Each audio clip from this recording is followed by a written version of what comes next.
The 2022-23 campaign served up a truly exhilarating top-end finale. Rivals Bayern Munich and Borussia Dortmund tussled over the title until the very last second on the final match day. And the race to become 2023 German champions turned out to be one for the ages.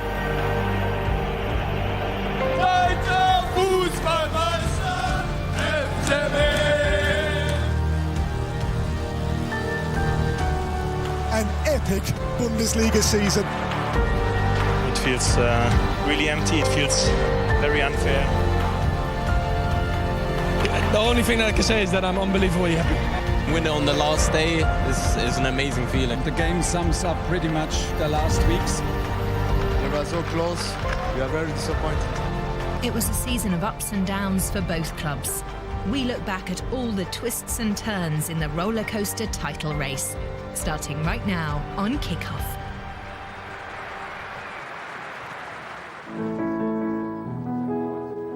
Liebe BVB-Fans, lasst uns so hungrig sein. Dear Dortmund fans, let's be hungrier than ever. Let's work harder than ever. But most important of all, let's be louder than ever. Then I'm confident we've a great chance of one day also celebrating more than ever. I'd really love that. Darauf hätte ich mega Bock. Dortmund's season started anew with Edin Terzic returning as head coach and the addition of some exciting new recruits. You know, the manager who's not so new to me but to the group, and then you've got a handful of new players as well. So, you know, I think that really excites me because they're all top players and top guys. So I'm really looking forward to seeing how I can work with them. Dortmund did a really good job on the transfer market. They bought a lot of players. I don't think many players have moved from Bayern to Dortmund on a free transfer. I've joined an absolute top club whose high sporting ambitions match my own. I think they're going to definitely come hungry this year, so they're motivated, and so is Dortmund with all their new signings. And yeah, so it's going to be a tough season, but I think we're going to make it.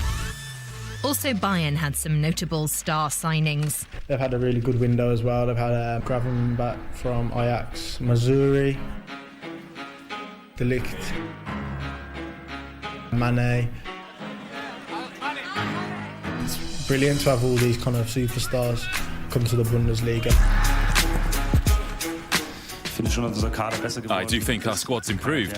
I'm certainly not one to look for excuses in advance. I know we'll manage fine when the guys are really motivated. Once we've gelled as a team, I'm 100% convinced we can be German champions next year. Of course, before the beginning of the season, our target is to win all the trophy possible. So I'm here to help my teammate and to achieve our dreams. The defending champions kicked off the new campaign with a dominant Super Cup win over Leipzig, and Mane scoring in his first official game for Bayern. A humble, down-to-earth, outstanding player. Let's look back at how it all started for both title contenders. What a day, what a day. Of course, I'm really happy to win my first game, first trophy. I'm really happy to be part of this great club. I'm very looking forward to win more trophies with this team. And the 60th Bundesliga season is underway. Football as it's meant to be. Joshua Kimmich. Oh, trying something different, and why not? What a start! Jamal Musiala. It's another goal for Bayern.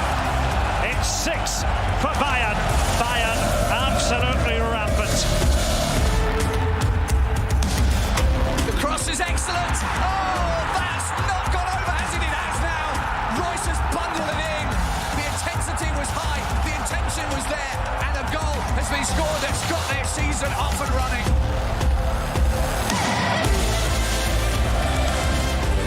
Serge Gnabry. Oh, off the post and in, and it's 7 now for Bayern. It looks so easy. Julian Brandt, what a good hit that was. Guerrero drills it. Goal! Strong start, but then... This is Buchanan, still Buchanan, outside of the boot, Buchanan gets a goal. Paper into the centre, header from Schmitz. Oh, what a story. This is out of the back, this is Bremen, that's the winner. How on earth did they give up a 2-0 lead?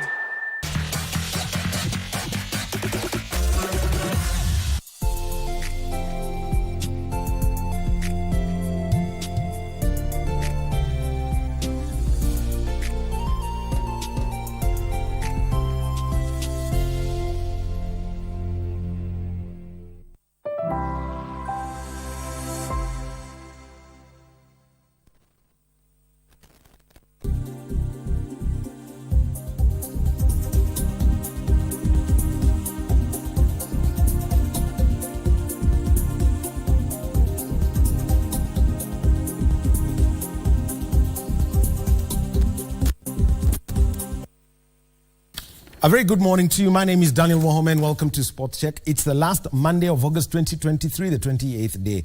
And it is one day after the close of the World Athletics Championships, Budapest 2023. That was 9 days of exhilarating athletics action. Brought to you live on KBC Channel 1. 10 medals for the Kenyans. 3 gold, 3 silver, 4 bronze. We'll be getting into that conversation later, and also about road safety. But we'd like first to give you a preamble of how this week is going to start as far as news is concerned. So, what is it that we've got to do? Number one, we've got the Kenya Defence Forces recruitment exercise. It commences today and it is going to run for the next 2 weeks. So, countrywide, the announcements have been made, and I can tell you, check for press details and also listen to KBC Radio Taifa. They'll be telling you where the recruitment exercises will be taking place this week and next week for General Service Officer cadets, General Service Officers, the recruits, and also for the tradesmen and also for the constabulary. We also have got the official opening of the Wangari Maathai Institute for Peace and Environmental Studies. This is at the Upper Kabete campus of the University of Nairobi. This is where you've got the College of Agricultural and Livestock Sciences, and that is just on to the right as you head out of Nairobi town on Waiyaki Way towards the right. Then there is matter where we have got the Soma na Glow. This is an initiative by Senator Gloria Orwoba, and the whole idea is to decongest schools. And this is happening in Dagoretti North constituency. Then we also have got climate change and livestock. This is happening at the International Livestock Research Institute. This is at Odero. And so they are having that. And remember that 1 week from now, the country is going to be hosting the Africa Climate Change Summit. So 3 days of conversations about climate change, and the focus now is where does livestock come in as far as climate change is concerned. Then we also have got the Cabinet Secretary for the East African Community, the ASALs and Regional Development, the Honorable Rebecca Miano, who will grace a performance contract signing ceremony, which will set off the ministry's performance target monitoring cycle for the year 2023-2024. This is happening this morning at the Kenya School of Government. Then let us take a look at the President's itinerary, and this is in Western Kenya. And Weekly Fokech is our reporter. He's going to be giving us updates on this, and also we're going to be linking up with him throughout this morning during Sports Check into Tamrini, and also during our lunchtime news. So the President's tour. This morning, he was expected and to be at the Chepkerur Technical Training Institute. This is in Mount Elgon constituency. And we're talking mainly about Bungoma County. At around this time, is expected in Kapsukweni Township in Mount Elgon constituency. At noon, is going to be at the Nabingenge Technical Training Institute. This is near Naitiri in Tongaren constituency. At 2 p.m., we're going to have the launch of the construction of the Bungoma County Aggregation and Industrial Park at Sangalo in Kandui constituency. And at 4 p.m., the president is going to be at the Nzoia Sugar Company in Kandui constituency. And remember that yesterday the president did mention that the 5 publicly held sugar companies will not go through privatization, but the government will work at ways of ensuring that the debt around these 5 farms are taken care of. We're talking of about 120 billion shillings for the 5 publicly owned sugar farms. So they're going to be doing a tour of that and ensure that they get back to productivity such that those who are in the sugar belt can earn a living from their crop and from the processing of cane in the region. So that is our news outlook for this morning. And remember to communicate with us. Get onto X. That is the platform that was formerly known as Twitter. Our handle is at KBC Channel 1. The hashtag SportsCheckKBC. So getting straight into a fast conversation because it's a huge one, and we know that Kenyans, you do love the results, and you do love the identities of athletes, not just Kenyans, but from those across the world. Why don't we get into that conversation? But first, introductions for somebody else who's going to be working with me throughout this hour. Our sign language interpreter, bottom right of your screen, is Lensa Odingo. The World Athletics Championships Budapest 2023 came to a close last night. the closing ceremony and the medal ceremony for the events that were in the evening session. It was a quick burst of an evening session. We had the women's high jump, we had the men's javelin throw, we had 3 events on the track. The 5,000 meters men, the women's 800 meters was also on that event. So those were the events that we were taking a look at: the women's 3,000 meter steeplechase and the 4x400 meter relays for men and women in that order. Kenya finishing 5th overall on the medal table at Budapest 2023. Kenya did win 3 gold, 3 silver and 4 bronze medals. The gold medalists, Faith Kipyegon in the 1,500 meters and the 5,000 meters. No woman had done that before.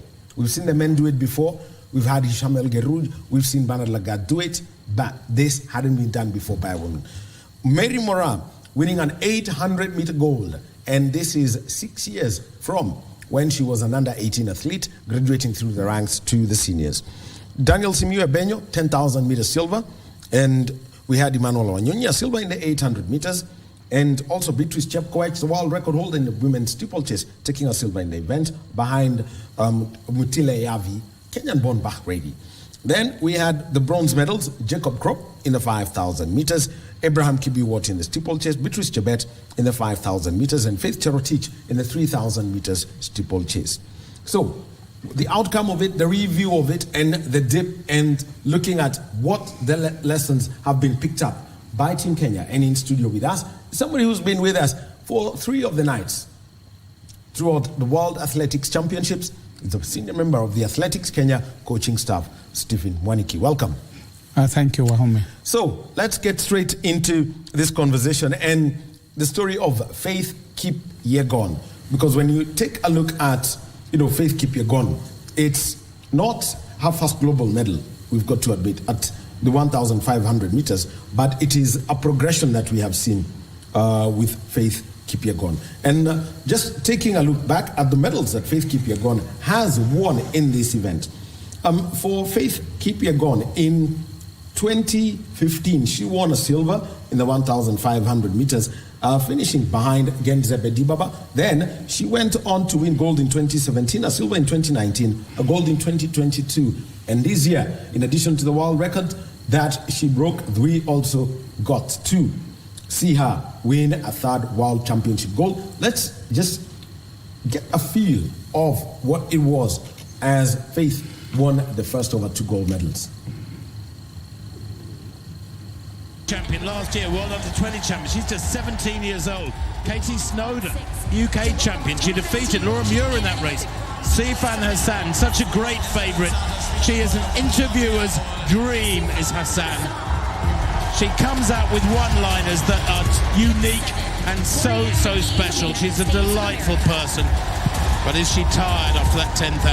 Corey McGee has done well. 3rd in US Championships. One and only 2 athletes in this race not to have broken 4 minutes. Laura Muir. Mixed form this season, it has to be said. Looks like she's come right at the right time with that 3:56 in her semi-final. Can she get onto the rostrum here after changing coach earlier on this summer? Nelly Chepchirchir, good 800 so far this year. Fastest in the heats on Saturday with 4 minutes, and then fastest in the semis. Ludovica Cavalli of Italy, one of the other athletes not to have broken 2 minutes in this. Personal best in her semi though, broken 4 minutes I should say, over 1,500. Melissa Courtney Bryant is there as well, 3rd in the UK Championships, the Commonwealth bronze medalist back in 2018. Back from a lot of injury problems, has done wonderfully well. Big strides this year with a personal best of 3:58 in Chortsov some 5 weeks ago. And Diriba Welteji completes the lineup there on the outside. Great competitive record, as I said, Welteji this year. How will it go then? No pacemakers here. 58 at the bell. The pace has picked up a bit the last 300. Now surely Kipyegon will build as they go into the back straight. Others beginning to lose ground. Laura Muir at the back as 300 to go as Hassan now comes into the frame. She's up into 5th. McKeon going well. Melteji in the slipstream of Kipyegon as the world record holder takes the lead down the back straight and begins to extend that lead and moves away now. Melteji in 2nd. Here comes Hassan. McKeon in 4th. Kipyegon is well clear though. Chamchechia back in fifth place is out of this now. In Kipyegon with 5 meters, 6 meters, goes clear. Hassan running for a minor medal here. Wateji producing a wonderful run. She's run 3:55. It's going to be not far outside that here, but it's Kipyegon's gold as expected. Wateji the silver for Ethiopia, and Hassan the bronze, and a fighting fourth there. Brilliant running for Kira McGeehan. The winning time is quick. 3:54.87 after a very slow first 800 meters. Faith Kipyegon with the fast over double gold medals that she won in Budapest 2023. And it is the one goal, everyone had said, okay, we already know about this gold, what about the 5K? But let's talk about the 1500 meters. Faith Kipyegon having to run that solo race and eventually winning this.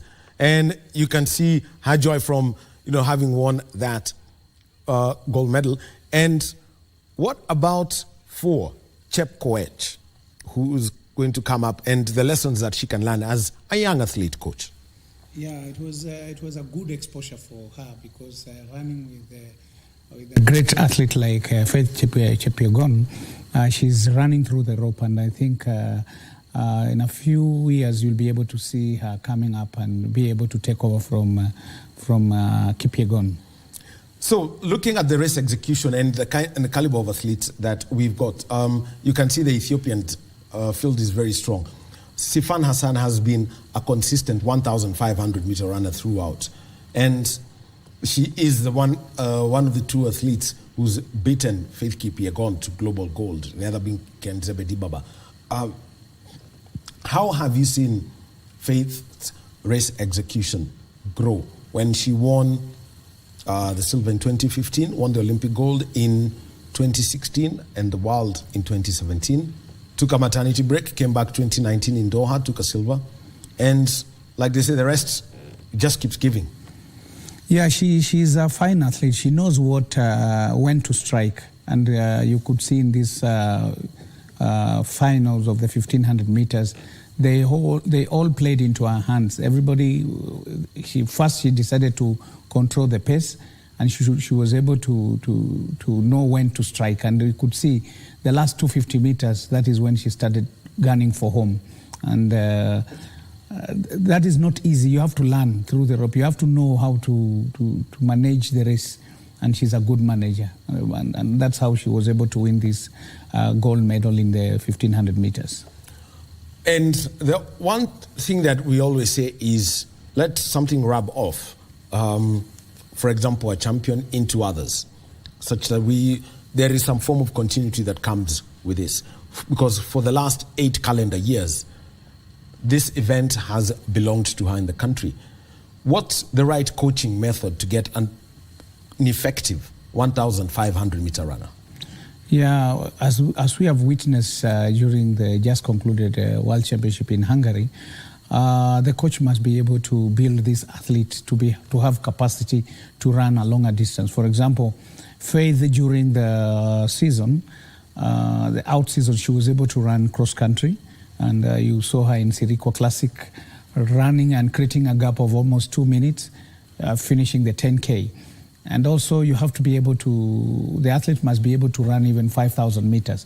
You could see if you put in comparison Ingrid Bristin and Faith Kipyegon, they've done the same thing, because Ingrid Bristin has won the 5,000, but he was able to get a silver in 1,500. The same thing applies. So it means if you're training a middle distance runner, especially the 1,500 meters, you should not ignore the cross-country circuit. It's very important for the build-up. And then now you can be able to come on the track and incorporate all these things and be able to get it right. It's very interesting you mentioned the 5,000 meters, because coming into this year, Faith Kipyegon had only done 3 5,000 meter races. And she decided, let me just go for it. And she broke the world record. The next thing we know, she's here at the trials, and she did win it. And then 2 here in Budapest. How do you then get to balance this? Because we've seen at the moment Ingrid Bristin is doubling that. He's coming out as one strong athlete in that. And previously we've seen Elge Rouge in that form, and Bernard Lagat, who won medals for Kenya and the US different times. Yeah. So because when you are going for a major championship like the World Championship, the most important thing is not even the time, it's just to win the medal. And so it depends with the team tactics, how you have planned your race. And the most important thing is to go through the qualifying rounds, and then by the time you're in the finals, now work out with you come up with a strategy of how to win the event, because each and every person who is in the finals has already prepared for this, and the best person, the person who has the capability of winning that event, is the person with the best plan for that event. Now, just taking a look at it, and for the athletes who are there, the 1,500 meters for women, the entry standard is 4:02:50, and we just need 3 athletes. At the moment, looking at the qualification criteria, Faith has already met that, and all she needs to do is show up at the trials next year. But for Nelly Chepchirchir, those and the others who want to get into that fray, how much work do they have to do? Because and this is outside of the national team setup. We know that they will be focusing probably on closing the season now, but that 1,500 meter pedigree, do we see them running the 800s at some point, or do we just help them, for the speed, and also change their training thing outside of the road and the track? Yeah, it is also important to be able to do the speed. For example, the 800 meters. Faith has run the 800 meters, and she has a sub 2 minutes in 800 meters. That is also important. You have to go through the ladder, the steps, to ensure that you are tuned up towards running 1,500 meters. You also have to do the 5,000 meters, which is very important. Once you be able to manage both the 5,000, 1,500, and also the 800, then you are ready to go. And it's very important to include all these components in your training. Make sure when we start the season in October for the cross-country, have good build-ups, do good cross-country running, and then when you come to the track, make sure that you get the speed endurance, the specific endurance of the event, and then you'll be ready to run the 1,500 meters.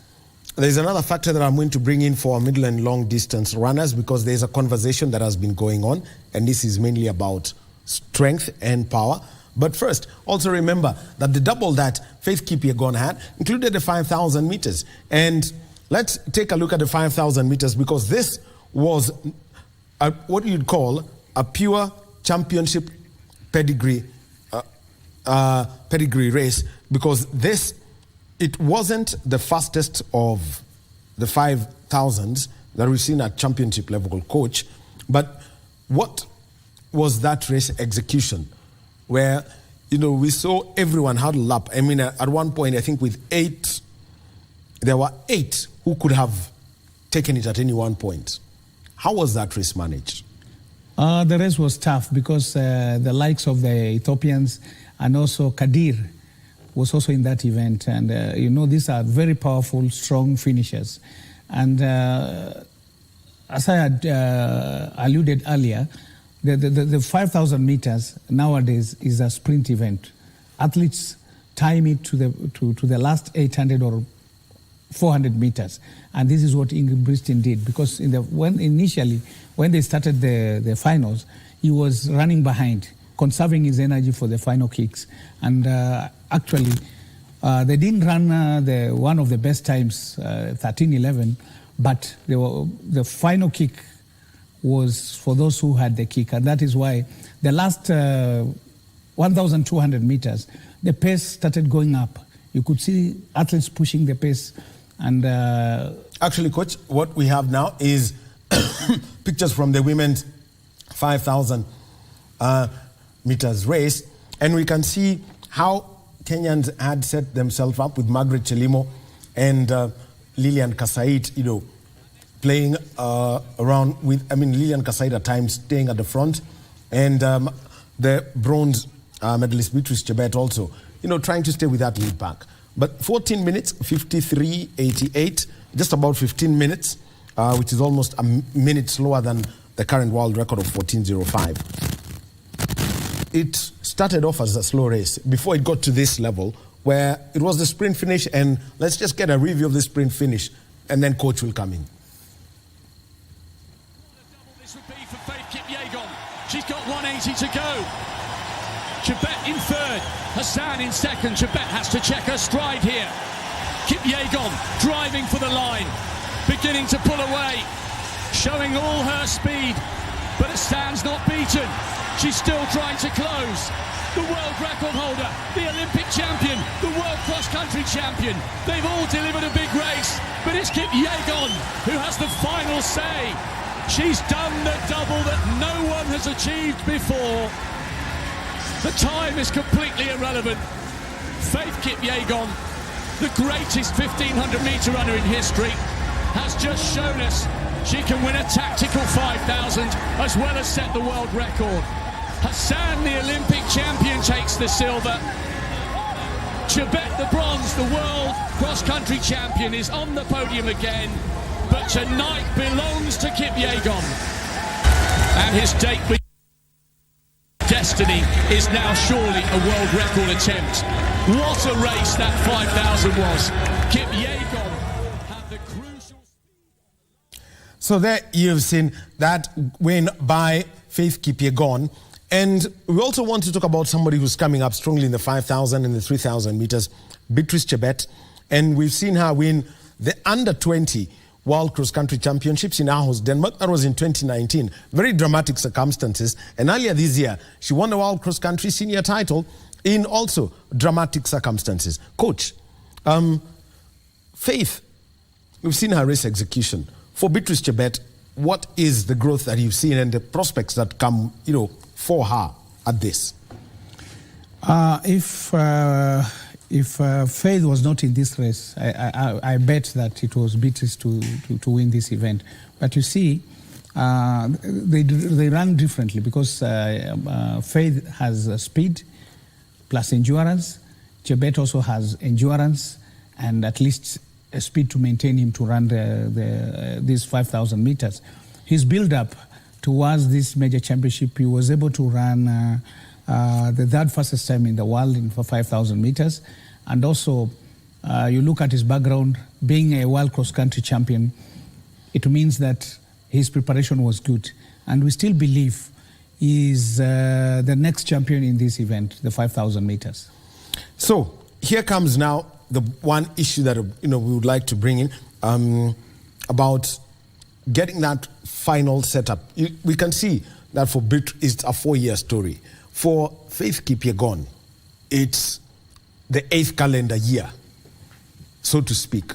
How then do you keep raising the profile of somebody like Beatrice, such that, there is some form of internal competition, even within what you'd say the national team setup, like we see with the Americans and the sprints?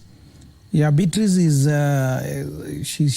she knows very well that being in Kenya, you have to be at the top, because each and every time we have athletes coming up, good athletes coming from our system, because you see, we have the youth system whereby we bring in the young athletes coming into the fold, and nobody can, somebody like Beatrice cannot just relax and say that I'm a champion. She knows there's war each and every year and any competition in Kenya. So I know she will develop definitely, and coming the Olympics next year, you'll be able to see Beatrice doing wonders.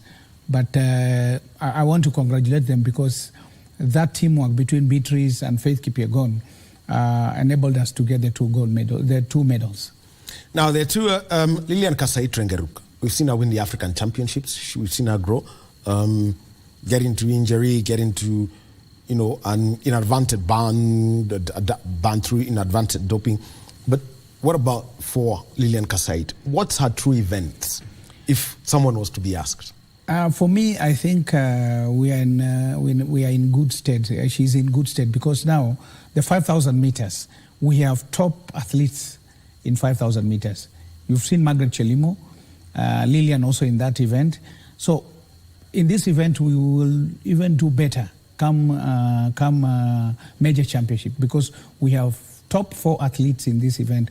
For Lilian Kasait, coming back after that 1-year ban is a good gesture for the whole country, and also for her, because for her to come up to that level and missing 1 year without competing, it shows that she has talent, and the future is bright for her. So I think by next year we'll be able to see her in her full colors. Now, talking about Margaret Chelimo, well, she has a Commonwealth Games silver from 2018, a silver in the 5,000 meters, and that was at the World Championships in Doha, Qatar in 2019. Took a bronze in the 10,000 meters in Eugene last year, and we've seen a double in the half marathon, winning the Barcelona half marathon at the moment. And this is what I'd like to bring in now, the women's 10,000, because everyone's asking, post Helen Obiri, post Vivian Cheruiyot, who comes in? The next candidate in that 5,000 meters, 10,000 meters, and we have more candidates. We are not discounting the ones who participated in that event. They are still good, but still we believe that when Margaret Chelimo and the likes of Beatrice and the likes of Lilian Lengoruk, now moving from 5 to 10, the way we have seen Vivian Cheruiyot, the way we had seen Helen Obiri, then it means we are still safe in that event. We will have good athletes running the 10 and also the 5,000 meters. Irene Kimais and Agnes Jebet Ngetich, where would you place them? Irene Kimais finishing in 4th place, albeit 4 seconds behind the Ethiopians. And also Agnes Jebet, 31-34. Yeah, they are good athletes. They are very good in 10,000. Also, we had Nongo. Grace Nwuma, Alice Aprot's sister. Alice Aprot's sister. So we are safe from 1,500 to 10,000 meters, especially on the women event. We are still very safe. Well, those were the 2 gold medals won by Faith Kipyegon, and also Mary Moraa did win the women's 800 meters. She won a bronze last year, Commonwealth Games champion, originally a 400-meter runner. And that was way back when she was at the Mogonga PG Secondary School. And as an under-18, caught the imagination of the country. For 6 years later, she is a champion at senior level. This is the women's 800 meters. And Coach Mwaniki, you will be giving us a breakdown of how Mary Moraa, handled this race, because she used tactics that are different from what we know her for. Let's listen. And who's content to follow and let other athletes exert themselves.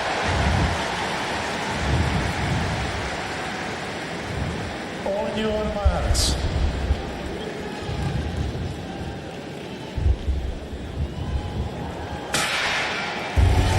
Mary Mora's tactics last season could have been described as slightly haphazard, but they've been refined this season. They're a lot more reproducible. Her win over Keely Hodgkinson at the Lausanne Diamond League was a key example of that. All the 3 favourites, Athing Mo, Keely Hodgkinson, Mary Moraa, at the front of the field at the moment. Into goal. This is going to be an epic last lap. It's very swift through the first 400 metres, 56 dead. But look at all these women, they're right in it. Everybody is keen to get themselves on the podium. Athing Mo seems to be kicking off a 55-second first lap. That is phenomenal. Athing Mo trying to stretch away for Mary Moraa. Gemma Reekie has run a very canny race. She's barely stepped off the rail. They're all going to be tired right now. They're all going to be flooded with lactic. Mary Moraa has been very, very patient. She bides her time on the outside. Has Athing Mo got another gear here? 1:26.21 through 200 metres, but this is where it counts. Keely Hodgkinson starting to drift towards these first 2. Gemma Reekie pumping the arms on the inside. She'll be strong in the last 100 metres. But it's Athing Mo to the outside of lane 1, as she did in Eugene last time round. Keely Hodgkinson looking for space on the inside. Mary Moraa trying to get round the outside. Moraa has gone. She's striding away here. Mary Moraa is going to snatch the gold medal away from the last 2 gold and silver medalists from the 2 global championships. Phenomenal for Mary Moore. What a calm, patient race. She pulls out different tactics every time. 1:56.03 for Mary Moore. She's delivered a personal best on the biggest stage. Keely Hodgkinson has managed what she's not managed in the last two global finals. She defeated Athing Mo, but she leaves with the same medal. Another silver for the Brit. And Athing Mo tried to run away from this field. She just couldn't do it.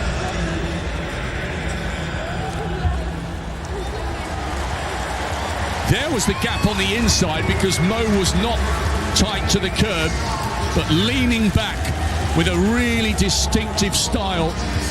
Mora had incredible strength and skipped across the line in delight. Yet another silver for Hodgkinson. 3 global silvers, and she's still only 21. But we were talking over the last 2 seasons about this duel between the American and the Briton. It's no longer a duel, it's a triumvirate of excellence. And this year, it's Mora of Kenya who's had the final say.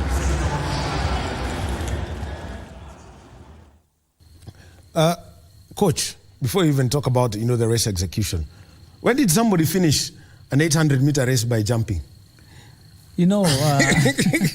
Mary Moray, sometimes she's an entertainer, because normally when you look at the secondary school championships and also the school championship, the kids normally, when they finish, they jump. And this is what she was doing. She was just entertaining us. But I think if she kept on running, she would have even run 1:55. But now jumping, for you to take off, that takes time, and then go and land takes time. But Mora, she's an entertainer, I know her. Okay, and for those of you who forgot about the year 2017, this was her call sign. That is what she would do, and the crowd would just go wild, in that stadium. But overall, there was a different race execution last night. It was not Mora's style of running. It was something different. Just how did that change? You see, I'm happy because Athletics Kenya felt it was right to take Sang, his coach, to go with her in Budapest. Sang was assigned to work with the middle distance runners, and that was to the advantage of Mary Moraa. I talked to Sang before the finals, and I told him, I think at this time, the hour of reckoning, you need to look at the tactics, because we tried with Wanyonyi running in front, it didn't work. This time round, try another strategy. So I didn't tell him what to do, but he came up with a strategy, because we are used to seeing Moraa running in front, a front runner. This time round, she was just there within a striking range. And when she decided to strike the last 80 meters, that's what happened, and she brought home the gold medal. Now, here's the thing, and if you just take a look at where she's placed, she's running in lane 2. She was running in lane 2, for about 3/4 of the race. How much does that take away from you? Yeah, it's costly because you are running more distance. The distance is not the same like somebody who is running in the inner lane. But all in all, in terms of safety, because when you are crowded, anything can happen. Yeah. And she was trying to avoid that kind of push and pull, whereby sometimes somebody triple your leg and then you fall. And that is why she took that risk of running running from lane 2. And it paid off. Well, 3 gold medals. Wanaume wakuleta gold. So, let's start with one. Daniel Simiyu Ebenyo in the 10,000 meters. But he took that silver, but it was a big battle for him to get to that position. Last year, he was considered a culprit within the setup when they didn't hack the 5,000. But here he is in the 10,000. And initially, everybody thought he's going to the 10, to the 5, but he insisted on the 10. What did you see from his performance? His performance was good, considering that during the selection, he didn't run the 10,000 meters. He ran the 5,000 meters. But when he went to the camp, he convinced the management that he would like to participate in 10,000 meters. So once the federation decided to enter him in the 10,000 meters, he knew he had to do something, at least to redeem his name, because already he had decided not to run 5, but to run 10,000 meters. And it paid off for him to get a credible position too. That was exceptional, and we appreciate that the decision was made to allow him run the 10,000 meters, and that's how we got the silver medal. So I tend to think that if he works towards running the 10,000 meters, maybe we'll be able to bring back the lost glory. You know, the last time we won 10,000 meters was back in Mexico in an Olympic year. Mm-hmm. That was in 1968. So at the World Championships 2001, Edmonton. Edmonton, and I remember Charles Kamadi also getting us a gold medal in a World Championship. So we need to see somebody who is consistent. And I think if Ebenyo is guided properly, he's the one to challenge the big boys in this event. And we have to stop the Ugandans, because now they have dominated in this 10 and 5,000 meters. Well, Joshua Cheptegei coming back from injury and displaying another tactical masterclass. But eventually, somehow, the 10,000 men, they were able to outstudy the Ethiopian, Selemon Berega taking bronze. How do we counter this whole fact around the Ugandans? Because it looked like they had a team strategy of some sort, and it somehow worked for them. Yeah, the bottom line is that nowadays, if you look at this long event, the 5 and 10,000, the person who comes out the winner normally must develop his kick. I remember, I don't know whether it was KBC, you gave Kamadi an interview, and he said he had to travel to St. Moritz in Switzerland to go and train there and also develop his final kick. And you see, Charles Kamadi was able to beat Haile Gebrselassie. So as Kenyans, we need also now to work on that tactic, on how to develop our final kick. We are good at lapping. We can do all the lapping, even if it is 30 laps. You know, 10,000 meters is 25 laps. But the last 400 meters, we have to develop it. And Kamadi was saying that I know Limo and Kamadi are very good finishers. And we need to come in and allow them to talk to our coaches and see how we can be able to develop the final kick, because that is the tactics that we normally lose our long event. That was the bronze that Kenya won in the men's 10,000 meters. And there was a silver in the men's 800 meters. Emmanuel Wanyonyi, last year, running from the back in Oregon, finishing 4th, with Emmanuel Korir taking the gold. This year, he decided to stay at the front, but he lost out on the gold medal to Arop of Canada. How have we seen, Wanyonyi change all of these things? Because until Wycliffe Kinyamal, went to the Diamond League, Wanyonyi was the world leader over the distance. Yeah, you could see in the 800 meters different tactics. And I want to congratulate Wanyonyi, because he decided to see whether the front running will enable him to win the 800 meters. If you remember Rudisha during the Olympics in 2012, he ran in front. He didn't want to know what is happening behind.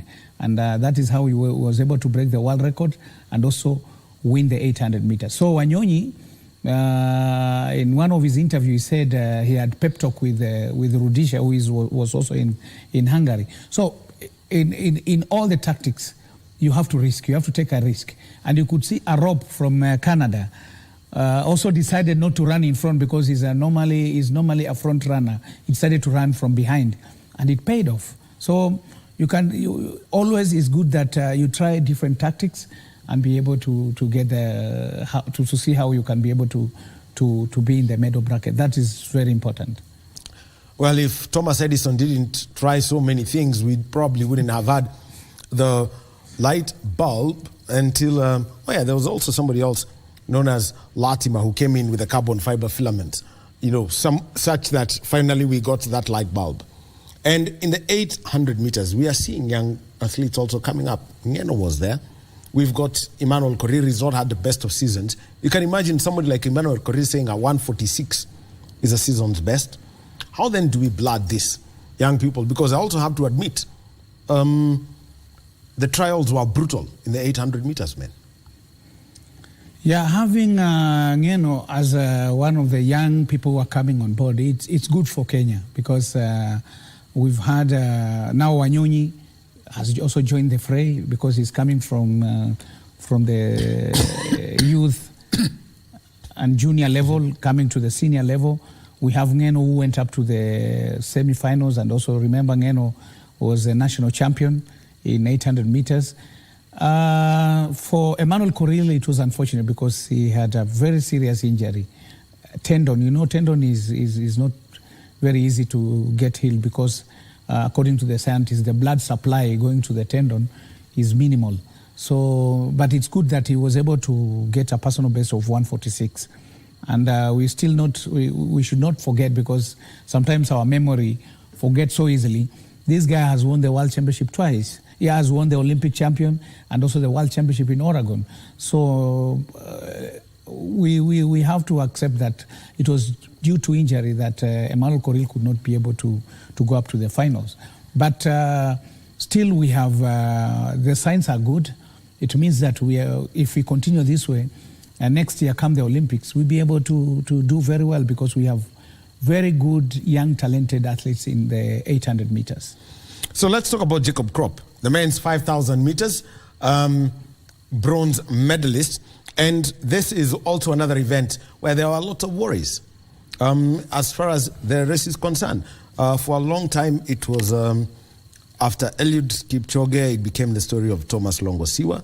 And there was always the question is, who fills in the gap? Now it looks like there's an answer to this. Yeah, Jacob Krop is one of the fastest Kenyans in 5,000 meters. He's one of those who have been able to run 12:40 something. And also, the tactics also played into his hands because the last 3 laps, you could see the pace was coming from 67 to 62. And Jacob is good at running fast. And they were able to dethrone the likes of the Ethiopia, Kuljecha, and his colleagues who are left behind. And for the last final kick, he was able to dethrone, he was in a crowd and able to fight his way out up to the bronze medal. But we still believe if this event was fast, we could at least be able to dethrone the 2 medal winners, that is Kadir and also Ingebrigtsen. Because for you to be able to run with Ingebrigtsen, you must make it fast. But if you make it slow, you're done for. You are done, yeah. Well, so there you've had it, and so it is at this. Just one more event. Let me talk about the silver and the bronze in the women's 3,000 meters steeplechase, because I mentioned to you about strength and also power, and power coming in. Where did Mutile Yavi nip that moment that Kenyans wanted in getting back the gold in the women's 3,000 meters steeplechase? Because in Oregon, you would need, I think, the top 8, I think the top 9 or 10 to all be disqualified for Kenya to get a medal, if Oregon numbers are anything to go by. But this was redemption year. Yavi, she's a Kenyan export to Bahrain. And it's okay that she was able to win that medal, though she's a Kenyan, but she was running for Bahrain. Yavi got it right because, you know, if you look at last year, Yavi was not very good with going over the barriers. But this time around, she perfected her movement over the barrier. And also, she also ran with the Kenyans. You know, the Kenyan style is to run in front. You don't have to wait. You don't have to invite anybody into your party. You have to run. And this is what Beatrice was able to do. And I must congratulate her, though she ended up with a silver medal, making it tough for the rest of the runners, enabled her to get that silver, and also Faith getting as a bronze medal. So Yavi trains in Kenya, trains at E10. He has a Kenyan coach, but that's it. All right, so we'll be coming back to speak about the relays, and also we shall also be talking about strength and conditioning, especially for middle and long distance runners. But now, let us move over to the Kenya School of Government, where the Cabinet Secretary for the East Africa Community, Assault and Regional Development, Rebecca Miano, is addressing those senior officers at her ministry and also the state and government agencies under her ministry, where they're signing their performance contracts. To join the league of those relegated to shallow waters where no much navigation is possible. Need I say more on this topic? I don't think so. Ladies and gentlemen, and my dear colleagues, His Excellency the President signed performance contracts with all cabinet secretaries at a ceremony held at State House on 1st August 2023. Today we are here to witness the cascading of relevant components of my performance contract to principal secretaries in our two state departments, the State Department of the East African Community and the State Department of Arid and Semi-Arid Lands and Regional Development.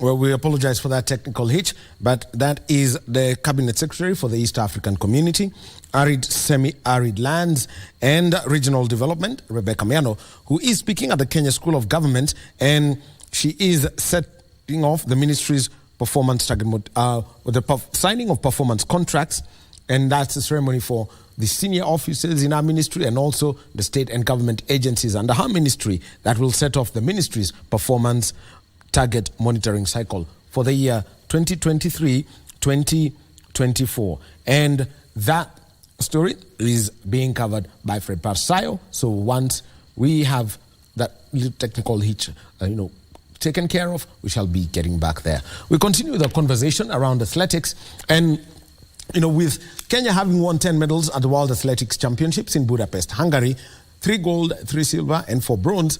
Also, something we've got to talk about, the sprints, because we saw Ferdinand Omanyala, getting through easily in the round 1 of the men's 100 meters on Saturday night. But Sunday evening was a different ball game, and he simply said his body just couldn't react. Now, what's the best way for somebody like, Ferdinand Omanyala? We know the Diamond League, the money circuit, is a different ball game. It's one race, wait for a week. But here you've got 24 hours, and then there is the 3-hour turnaround. How do you manage that? That is why I said those who went to Hungary, they were top athletes. And for Manyala, I think it was a bad day in office. Because if you look at those who won the event, it's only Lyles that has ever beaten Omanyala. The rest, Chibogo, I can't remember the last time he beat Omanyala. The rest of them, those who are in the top 3, Omanyala has always been beating them in all the Diamond Leagues. But we talk about changing the strategy and changing of how to approach the competition. The coach who was with him in Hungary, Coach Dan, will be able now to come up with another way of doing it, because maybe we need to reduce the number of competition that he was able to attend. And also, I tend to think also as a sprints coach, he needs now to come into 200 meters. That's very important. Now, there is some interesting that has come up, and especially if you don't finish in the top 2 in the semi-finals, or you're qualifying for the final. The Q room was introduced. Now, let's talk about how the human body works. You're there and you're tense. So basically you've got a combination of lactic acid in your body and then adrenaline. A toxic that, you wouldn't want to, put in a cup and, swallow at once. How has that changed, and how do you prepare an athlete mentally for such a situation? Yeah, this is the first time they are using the Q room, whereby athletes, those who have not qualified, among the two best that were selected in each level, it was so traumatizing. You could see how the athletes were there. Even the 100-meter lady from America, you could see she was so tense in that room, the Q room. All right. Well, we'll be talking about that tension shortly. But right now, let's move out west to Mount Elgon constituency in Bungoma County, where President William Ruto is covering his program. So he's got to go to the Chepkurur Technical Training Institute, and also he's going to Kapsokwanyi Township. Let us move over to Bungoma County, where His Excellency the President is addressing the people.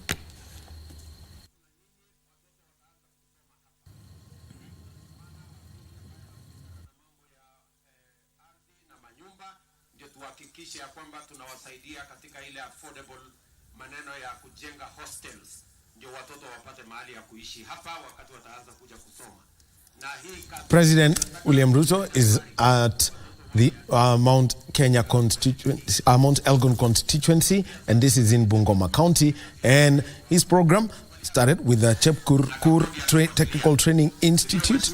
That's where it all started. And he's also now headed to Kapsokwanyi Township, also within the same constituency. And at noon, he is expected to be at the Nabingenge Technical Training Institute near Naitiri in Tongaren constituency. And then there's going to be the launch of the construction of the Bungoma County Aggregation and Industrial Park at Sangalo constituency. This is part of his government's administration program to decentralize manufacturing in all across the country. So this is a program where it's been targeted that if you have got a particular product that needs value addition, then it doesn't have to travel from where you do the production of the raw materials to, say, Nairobi, and it goes on there. And after that, it's going to be at the Nzoia Sugar Company in Kandui constituency. Let's listen to the President speaking. Wapate kazi na kilimo pia itusaidie kusukuma uchumi wa taifa la Kenya, ndio pia tuondoe umaskini. Tunaelewana? Na njia ya kupunguza gharama ya maisha ni kupunguza gharama ya chakula kwa kusaidia mkulima. Ile mbolea mlikuwa mnanunua shilingi 7,000, tumeteremsha saa hii mpaka shilingi 2,500. Mnanielewa?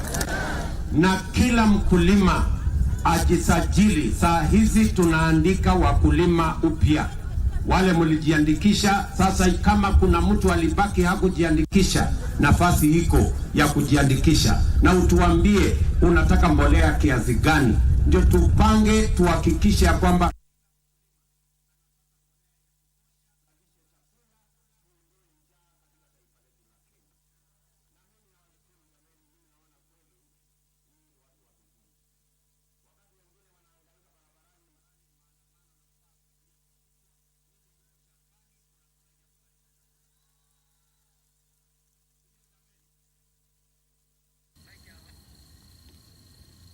apologize for the technical hitch with the sound, but President William Ruto is speaking in Mount Elgon constituency in Bungoma County.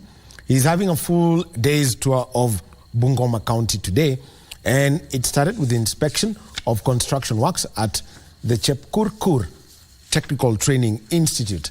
And after the Chepkurur Technical Training Institute is going to pass by Kapsokwanyi Township, also in Bungoma County, headed eastwards. Then he's going to visit the Naibenge Technical Training Institute near Naitiri, Tongaren constituency. We've got the sound back. Let's listen in. Tumeteremsha chini, nimekubaliana na county zote. Na Mheshimiwa Lusaka hapa tumekubaliana na yeye ile mbolea ya Kopsiro ipatikane Kopsiro. Ya Jeptais ipatikane Jeptais. Ile ya kule Kapsokwanyi ipatikane Kapsokwanyi. Ya Chwele ipatikane Chwele. Ya Kimilili ipatikane Kimilili. Si namna hiyo? ndio wakulima waweze kufikia mbolea. Ni watu wa bidii, ni watu wa kujitolea, watuzalishie chakula, ndio tuweze kuondoa njaa katika taifa letu la Kenya, na vile vile kusaidia wakulima wetu na market infrastructure. Leo tunaenda kuanzisha County Aggregation and Industrial Park ya Bungoma County. Pale tumeweka milioni 500. Mheshimiwa Lusaka 250 million, National Government 250 million.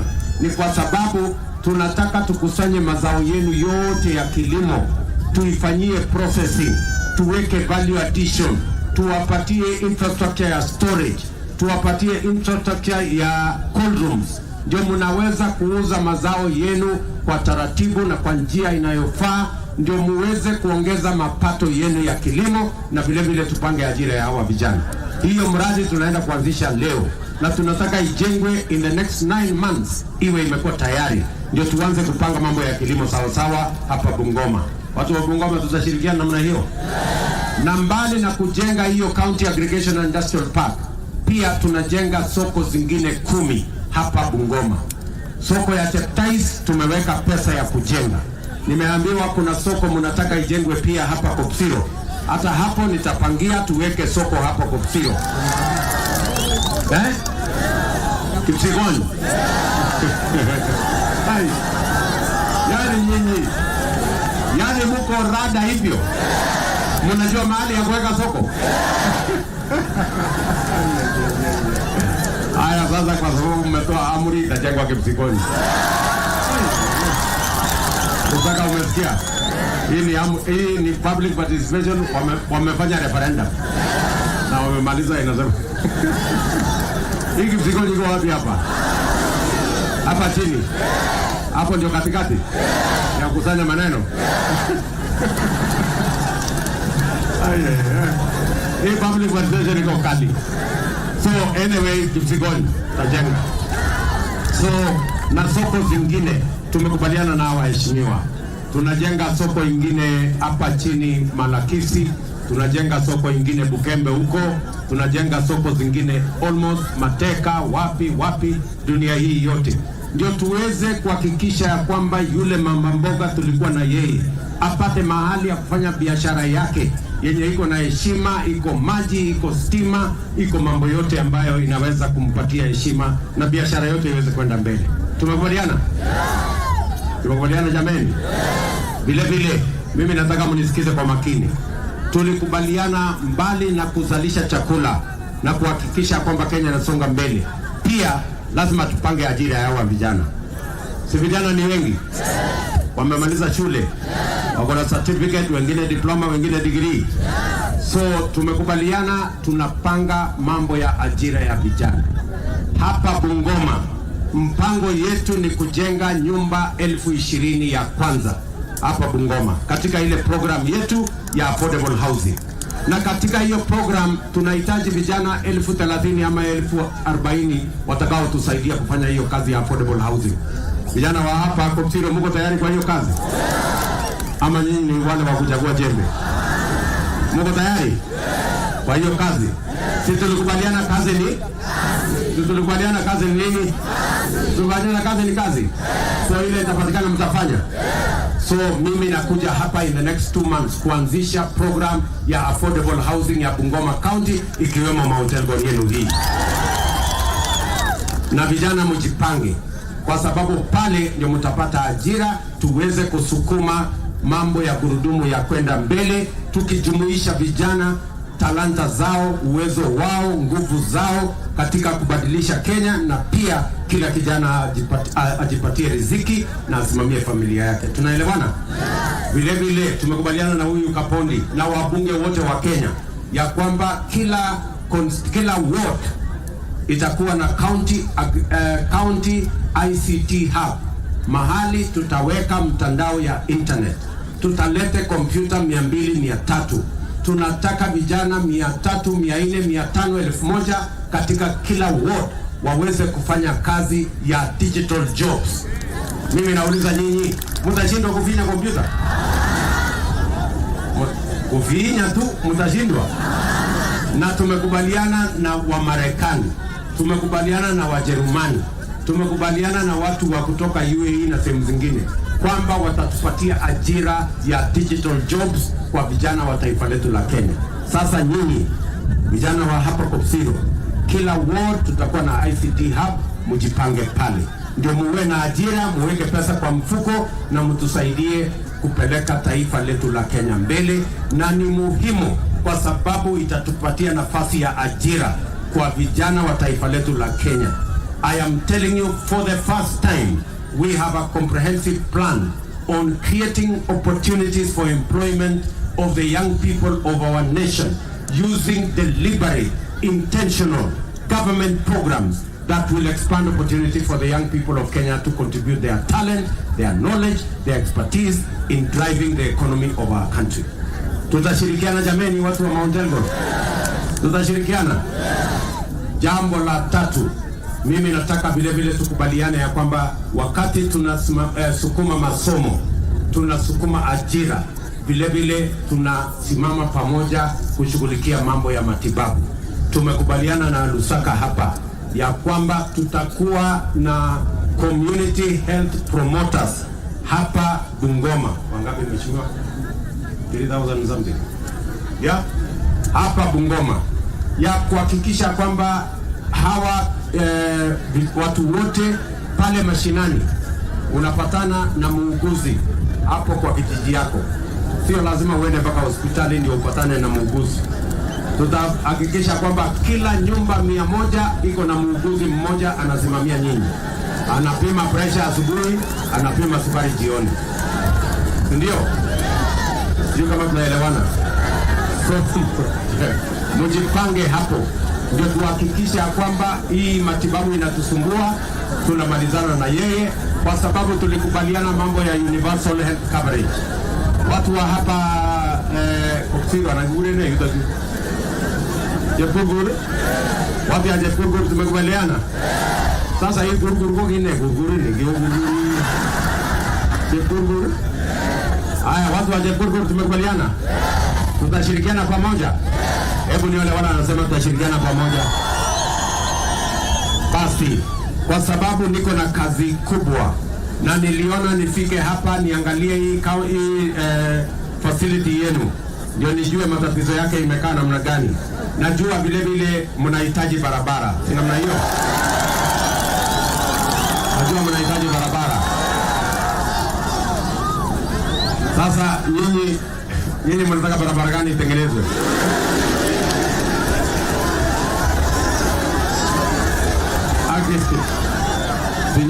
Nyinyi mtaletea hasara nyinyi. Sasa kile kitu mnataka ifanyike hapa. Alafu na dunia ile nyingine nitajenga na nini?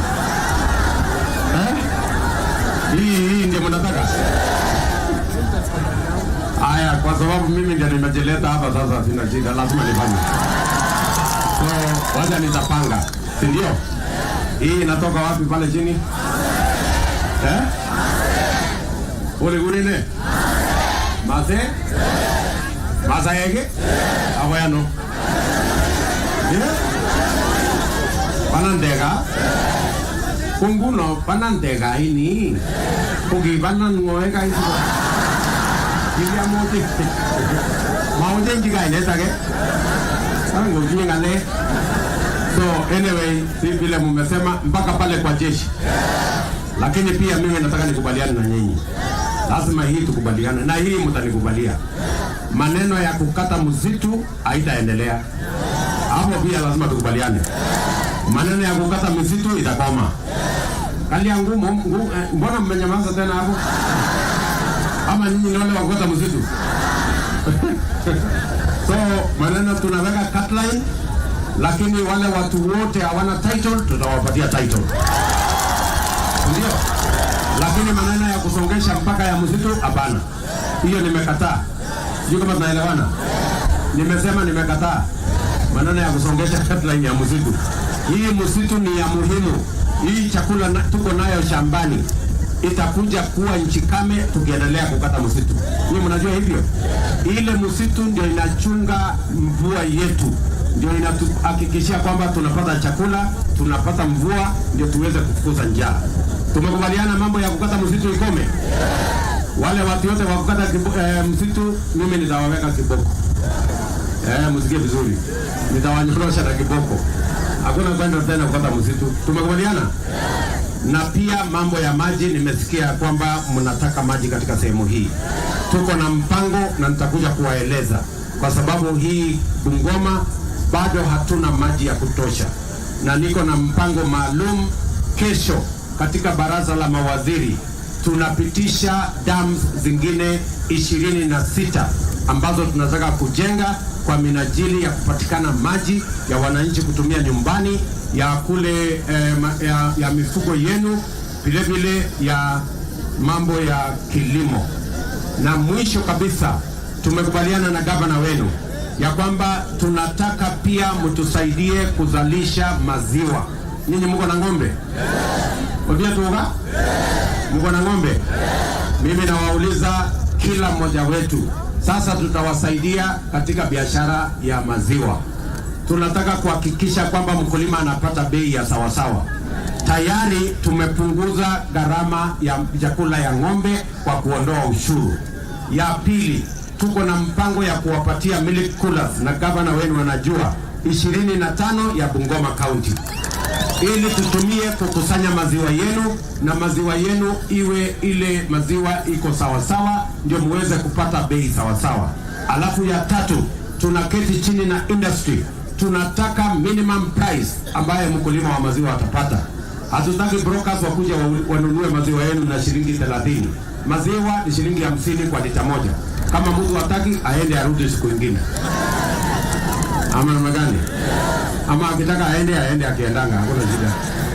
Sijui kama tunaelewana. Tuko pamoja Mount Elgon. Tumeshirikiana. So sisi wote ni timu moja. Na mimi nataka niwashukuru sana. Najua pia mlituuliza mnataka kiwanda ya majani chai. Ndio? Hiyo tunaipangia, na waziri nilituma yeye, alikuja hapa na atarudi na report, alafu tutapanga vile mtaendesha mambo yenu. Nia yetu kwa ujumla ni kuhakikisha kwamba tunainua maisha yenu, kila mtu awe na pesa kwa mfuko, watoto wetu wapate ajira, tuondoe njaa katika taifa letu la Kenya, na tufukuze umaskini kwa kuzalisha uchumi wa taifa letu la Kenya. Tumeelewana Mount Elgon? Bungoma tumeelewana? Tutashirikiana? Hebu nione wala anasema tutatembea pamoja hiyo safari. Basi nyinyi ni watu wazuri na wapenda sana. Niko na muungwana mmoja anaitwa Rigiji. Mnajua? Deputy President mnamjua? Anaitwa nani? Mtu ya kusema ukweli. Ndio wako hapa. Rigiji, ongea na watu ya mlima. Asante sana watu ya mlima, hamjambo? Chamge. Yomne. Hapa ndio chini ya mlima Elgon. Hata mimi natoka kwa mlima Kenya. Na unajua mimi napenda kukaa chini ya mlima. Na nimefika hapa kwa mlima. Kwanza mimi nataka niseme asante kwa kumchagua huyu rais wetu, mkimpatia na mimi nikapata. Si mnajua nilikuwa na matatizo mengi. Kama huyu rais angepata, ile watu walikuwa wamenipangia kunipeleka Kamiti prison. Kwa hivyo nyinyi mkipatia rais mkaniokoa, nataka niseme asante sana. Otherwise tumefika hapa tukiwa na rais kwa mambo ya maendeleo. Na nyinyi watu ya Mount Elgon ni wangwana.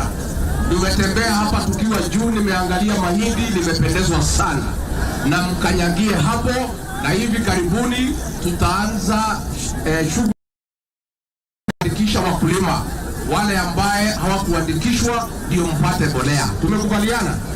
Ya pili, wale akina mama na wazee wamefikisha miaka 70. Tumetuma machief, assistant chief, wazee ya nyumba 10 waandikishe hawa, ndio wakuu wakipata marupurupu yao katika kila mwezi. Tumekubaliana? Kwa hivyo mimi nashukuru sana. Na mimi nakubaliana na nyinyi.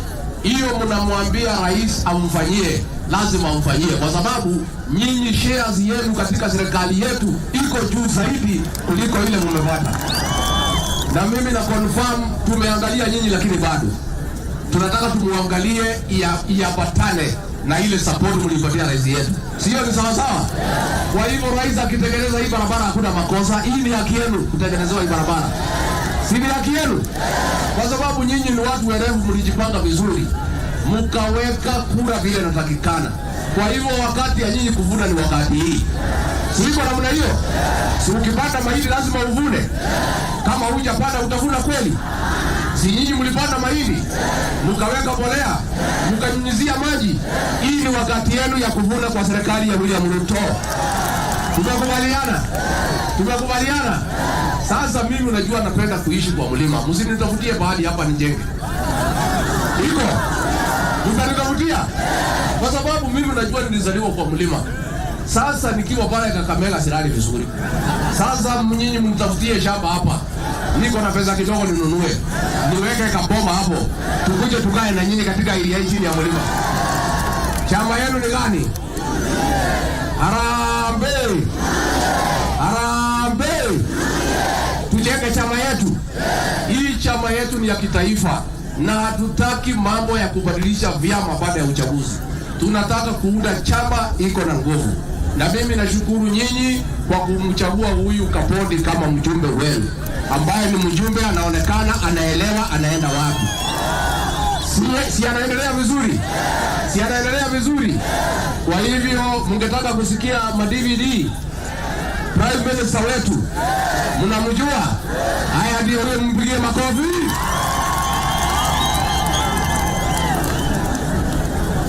Haya, Mount Elgon hoye.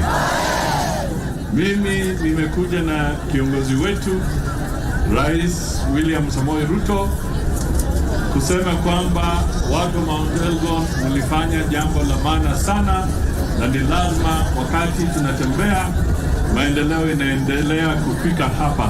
Namna hiyo, si nilikuja hapa kupanda miti na nyinyi? Hiyo miti yangu mnailinda ama mumeacha? Iko sawa? Nikienda hapo nitaona kabisa imeanza kushika. Unajua nyinyi president sasa ndio champion wa kile wanaita climate change katika bara la Afrika. Si namna hiyo?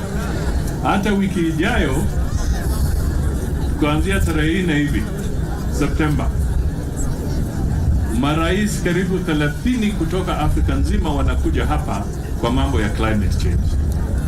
Wewe hesabu hiyo. Si watu wengi sana? Si dunia nzima? Kwa hivyo nyinyi kama watu wa Mount Elgon ni lazima mshikilie hiyo agenda ya president ya climate change kwa muhimu sana, kwa sababu dunia inaharibika kwa sababu watu wameng'oa misitu, wameharibu. Kwa hivyo mimi najua kwamba mkishikilia hapa mambo itakuwa sawa. Na mimi nakumbuka mliniambia iko kitu kidogo tu mnataka president amalize. Kwa sababu mlisema saa nyingine mkipanda miti hamjui kama iko nini. Mnataka wamalizie ile title deed zenu alafu mambo ikwishe. Si namna hiyo? Na akimaliza hiyo na nyinyi climate change mtashika kabisa. Miti mtalinda, msitu mtalinda, ili bendera yake ya climate change ulimwengu izidi kufanya nini? Kupepea, si ndio? Na huyo Kapondi si mtu mbaya. Ati nini? Ati nini? Haya, na pia tumekuja na speaker wetu. Mwana wa Ingo. Muko tayari kumsikiza? Muko tayari kumsikiza? Yeye ndiye anasema order. Order. Haya, bwana speaker.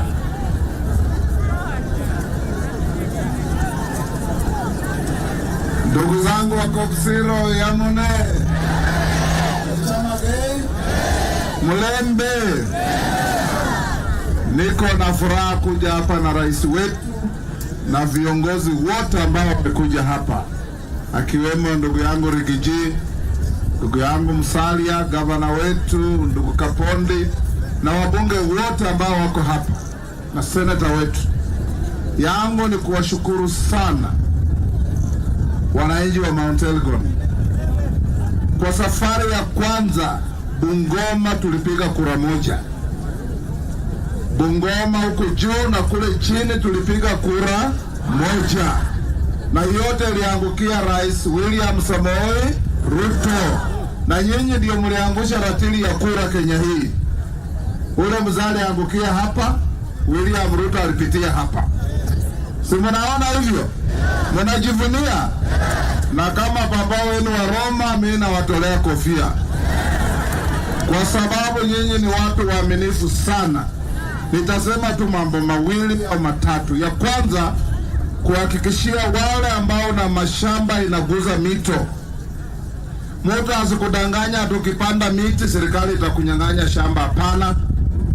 Plant trees to protect our environment. Na waziri ameambiwa na Rigiji na Musali ambao wana supervise mawaziri kuleta miti ya kutosha ili mpande along the rivers. Hata ukiwa na shamba yako ukipanda, rais amesema title wale hawana mtapewa nyote. Jambo la pili, tuko na ile high altitude training center hapa Mount Elgon. Ndugu Kaponda alisahau kumention. We want that altitude training center to be partnered between the county and the national government, ili iweze kusaidia wakimbiaji wetu. Jana nimeona juzi msichana anaitwa Faith Kipyegon akiangusha wengine kule. Wazungu walikuwa wanaanguka na yeye anaenda. Mpaka ameleta gold ngapi? 2. Na hapa Mount Elgon tulikuwa na msichana anaitwa Edith Masai. Yeye pia alileta sifa kubwa kwa Kenya. So tunataka hiyo institute isaidie vijana, watoto, mkimbie, muende mulete mabilioni. Jambo la tatu na la mwisho ni kuwasihi wakulima wetu. Vile mlipanda chakula mwaka huu, tunamuomba mwaka ujao mpande hata zaidi. Rigiji ile tunataka tu, the government must stabilize the farm gate price for the farmer. Ili mkulima kama amepanda mahindi vile tunaona, isichukuliwe kwa 40 kwa gorogoro. Iwe 120 minimum kwenda juu. Ili mkulima naye pia apate haki ya jasho yake. Tunaelewana? Nyinyi watu wa Mount Elgon tunawapenda, tutawapenda forever, kwa sababu nyinyi ni watu waaminifu. Na Rigiji ujue constituency hapa ni UDA, lakini hii wote tumesimama ni Fort Kenya. Hii ya Sumotwa. Na mimi am an honorary Ogiek. Wandarobo walinichukua kama mtoto yao, na mimi nikakubali. Sasa nitakuja tuketi, tukunywe kidogo ile mursik, tusungumuze mambo yetu. Na kule Nairobi bwana Kapondi wakichukua watu majeshi, hata mgao ya hapa ikuweko. Wakichukua polisi, mgao ya hapa ikuweko. Wakichukua walimu, mgao ya hapa ikuweko. Na hivyo ndivyo tutaendesha nchi yetu. Kongoi missing. Mrembo sana. Haya, pigieni spika wa makofi. Na huyo spika si mtoto wenu? Lakini ni mtamushtaki kwenu, ananiumiza na kizungu mingi sana. Kiingereza yake ni hali ya juu, mimi napotea. Sikunajua mimi mtu huko chini. Nimwambie akija kwangu apunguze kizungu. Haya, tuko na mjumbe wetu bwana Fred Kapondi. Salimia watu yako hapo.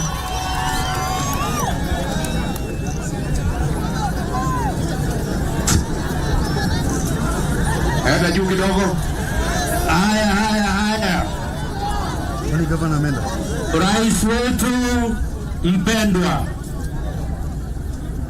Rais wetu mpendwa William Samoei Arap Ruto. Naibu wetu wa rais Rigiji. Spika wetu Papa Oroma. Prime Cabinet Secretary Musalia Mudavadi. Na gavana wetu Kufela, na viongozi wote wa bunge wenzangu, na wananchi wa Kopsira, hamjambo. Wachapagei kwa mwakita genge omita taik uyoga kwa bashon baraudi moja choso kwa ngara kwek barak. Nafasi kama hii iko very rare sana. Mimi nilimwambia rais Kapsokon na Cheptais iko afadhali, lakini kama kuna sehemu kuna changamoto zaidi ni sehemu ya Kopsiro sub-county. Kama kuna watu wameumia Mount Elgon zaidi kushinda wengine ni watu wa sub-county ya Kopsiro, na sisi tunasema asante kwa rais wetu, kwa sababu hii TTI bila yeye hatungekuwa na hii TTI hapa, na hii TTI itafungua sehemu hii, itakuwa tofauti kabisa. Ya pili, tunasema pia asante kwa rais wetu, kwa sababu yeye mwenyewe kwa huruma vile anatuelewa zaidi ndiye alitupatia hii sub-county ya Kopsiro. Hii sub-county ya Kopsiro iko operational, Regiji is operational. For the first time, recruitment ya jeshi tarehe 5 itafanyika hapa Kopsiro. For the first time. Hao watu before walikuwa wanahangaika kwanza kwenda Kapsokon recruitment, baadaye wakahangaika kwenda Cheptais recruitment, lakini saa hizi recruitment iko hapa Kopsiro nyumbani. Na mimi rais amesema mambo mengi. Hakuna kiongozi anaelewa sisi kushinda Rais William Ruto.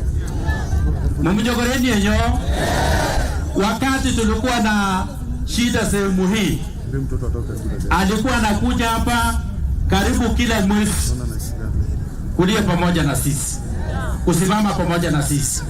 Na hiyo ndio sababu kasi ya development, wakati wa siasa alienda kula Kapsokon kwa siasa, akaenda kula Cheptais kwa siasa, lakini nikamweleza rais mambo ya development lazima ianzie hapa Kopsiro. Uligorete jigigi nyanin, hata mwenye ameshuhudia wakati amesema banantega banan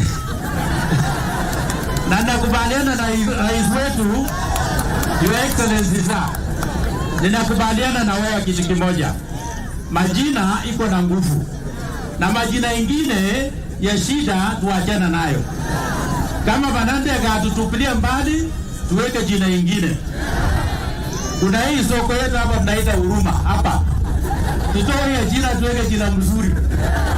Kuna mahali ingine Excellency inaitwa kuna maiti, tutoe hizo vitu, tuweke majina ya baraka. Mwenyewe ameshuhudia na amependa ukulima katika sehemu hii. Nilimwambia rais wetu jana, utaona maajabu ukienda Kopsiro, maajabu ya mbolea yako, na mwenyewe amejionea maajabu ya mbolea yake sehemu hii. Amekubali hii barabara yetu mpaka KDF leko lami. Na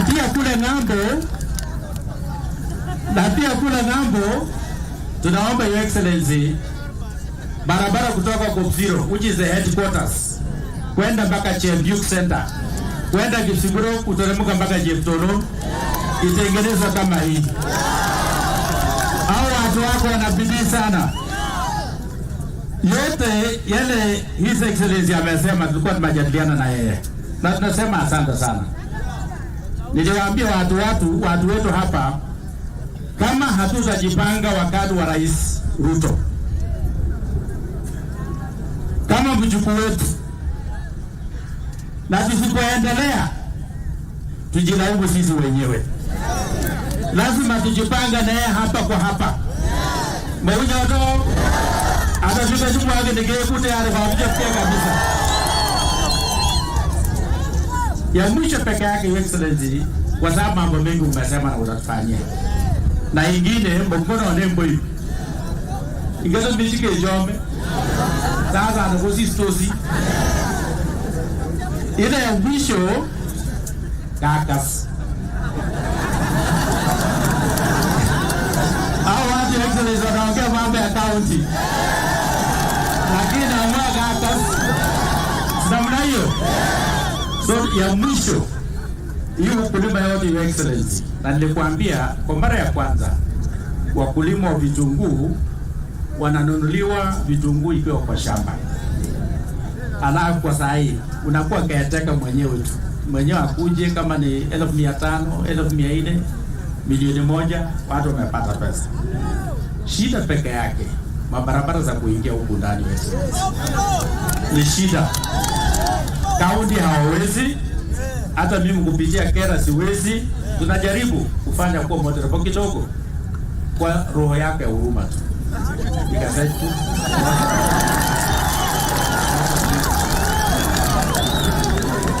hiyo peke yake. Otherwise, Your Excellency, sisi tuko nyuma yako 100%. Unatuambia tu how high, tuko juu kiasi gani. Hatuna mambo mengi. Ya mwisho tu ningependa kutambua tuko na MCAs wetu. MCAs wetu wako hapa na watambua. Tuko na professionals wetu hapa. Tuko na PS Hari yuko hapa. Tuko na profesa naitwa Bulita yuko hapa.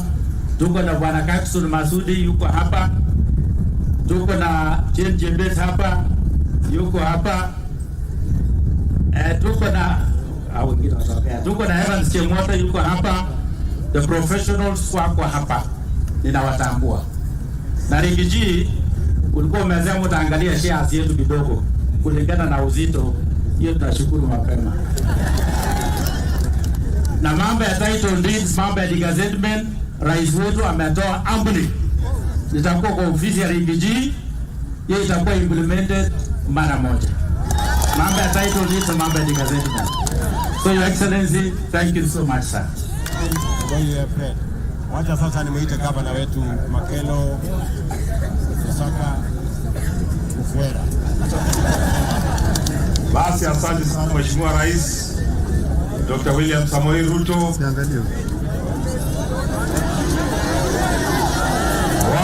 Kumbe watu wako huku. Hawa naibu wa rais, speaker wetu, cabinet prime secretary. Mheshimiwa Rais, mimi nataka nichukue nafasi hii kama governor wako kukukaribisha katika kaunti ya Bungoma. Tulikuwa na wewe jana. Na pia nishukuru hao watu kwa sababu tuliwauliza kura wakakupigia na wakanipigia kuwa gavana wao wa pili watatu. Kwa hivyo ile imebaki ni kufanya kazi. Ile umesema ni amri, sisi tutatekeleza. Tutatengeneza store ya kuleta mbolea hapa Koksiro. Hiyo ni kirudi tunaenda kutengeneza. Vile na huko Cheptasi na kila mahali vile umesema. Masuala mengine unajua ukiongea baada ya rais kuongea na rais ambaye anatujua, you know you have summarized all our needs. Kwa hivyo mimi sitarudia, amesema ile yote na sisi tutatekeleza. Unajua sisi tuko aligned pamoja. Mheshimiwa Rais, mimi niliwaambia mimi ni mfupi lakini naona mbele. Niliwaambia twende kwa Kenya Kwanza, serikali itaundwa hapo. Ndio sasa tuko kwa serikali. Wale wengine wako huko wanalilia kwa msituni. Asante sana Mheshimiwa Rais. Mheshimiwa Bukose, 1 minute. Chairman, wewe ndio chairman wetu wa mambo ya afya.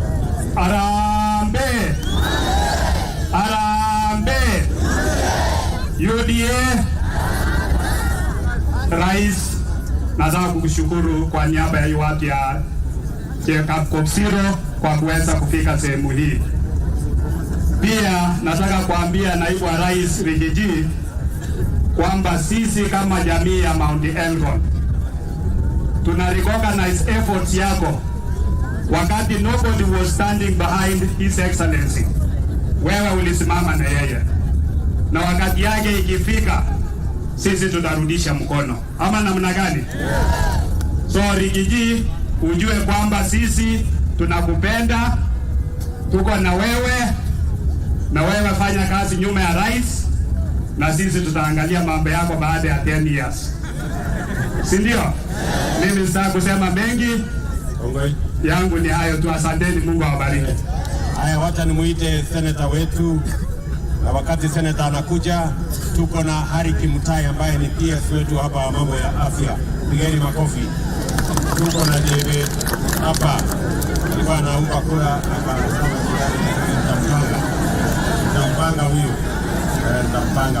Mheshimiwa Rais. Ngoja kidogo. Niko na pia huyu Kemotei. Alikuwa anafanya maneno hapo akakwama njiani, nitampanga. Alafu tuko na profesa hapo, pigeni makofi. Alafu tuko na huyu Mogozu Masudi, pigeni makofi. Na tuko na Mogozu, nimeona yeye mahali fulani anahangaika hata yeye hapo dunia hii. Anashughulikia. Na niko na hawa watu wengine wote. Haya, seneta wetu ongea. Asante sana Mheshimiwa Rais, Naibu wa Rais, Mheshimiwa Mudavadi, Papa wa Roma na viongozi wote. Waajiri wangu wa tarehe Disemba mwaka uliopita. Hamjambo? Yamunde. Mimi nimekuja kwanza kuambia asante. Mulisimama na mimi siku ya kiyama na leo ninarejesha shukrani kwamba lisilowezekana na binadamu kwa Mungu linawezekana. Jambo la pili, watu wangu, tumekuwa na Mheshimiwa Rais.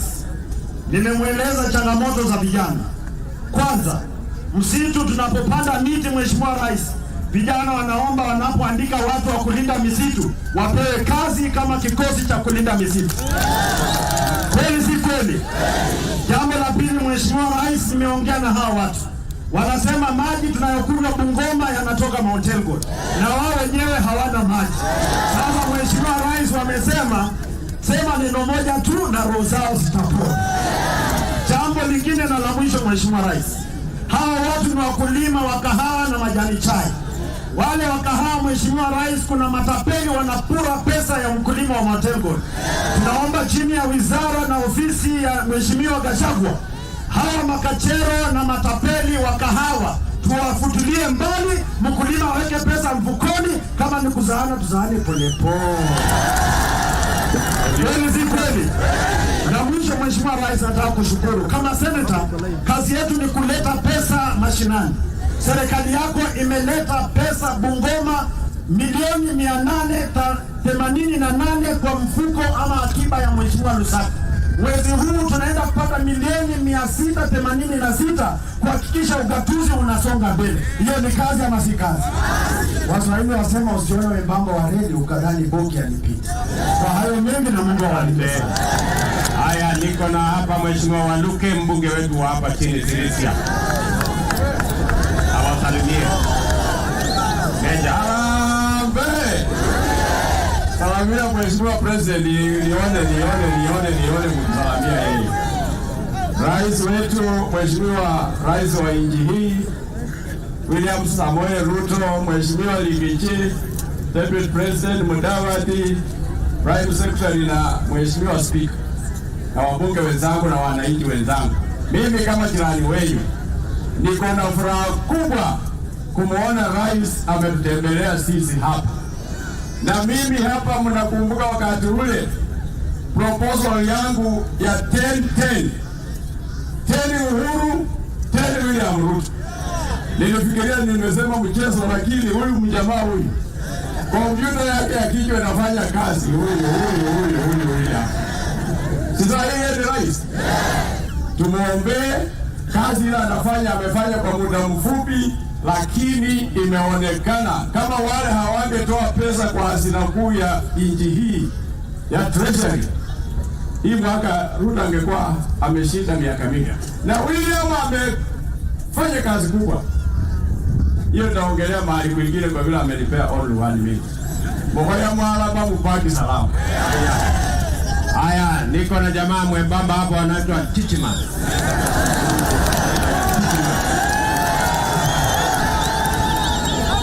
Watu wa Mount Elgon, Bwana Yesu asifiwe. Nisalimie hewani mahali huko, hewani. Kwa sababu masaa imekwisha. Mimi nataka kuambia rais ambaye hako hapa ujumbe ambayo mlikuwa umenituma.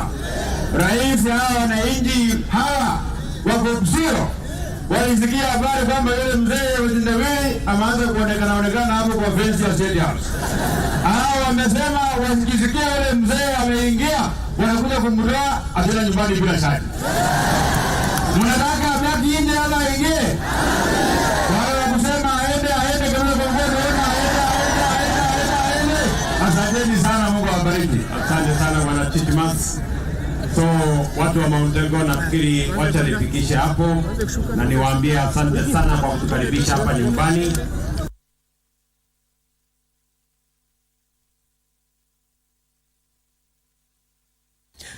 President William Ruto speaking in Kopsiro sub-county of Bungoma. County, and this is where he had gone to inspect construction of the Chepkurkur Technical Training Institute, and we've had the pledges he's made, and where the people are, where, you know, he told the people, listen, I thought it was public participation, but what you're doing is actually a referendum. So roads to be constructed, matters to do with afforestation and the protection of the Mount Elgon forest, and what has to do with their water projects and also protection of the crop. So the president program in Bungoma County continues. Wycliffe Okech is in working together with the presidential press unit, and so after this, they're going to Kapsokwenyi Township in Mount Elgon constituency, and later at the Nabingenge Technical Training Institute in Tongaren constituency. Then they're also going to have the launch of the construction of the Bungoma County Aggregation and Industrial Park at Sangalo in Kandui constituency, and also the Nzoia Sugar Company also in Kandui constituency. So we'll be keeping tabs on that. Now, time for us to wind up this conversation about athletics, because it was 9 days of big conversations. And one of the questions, we were with Coach Stephen Mwaniki, one of the senior coaching staff with Athletics Kenya. Coach, let's finish with this. Strength and conditioning. We know how it works with the sprinters. We always see them pumped up. We know the gym work and all of that. But how do you manage this? Because questions are being raised. How do you do strength and conditioning for middle distance, long distance, and marathoners? How do you work around this?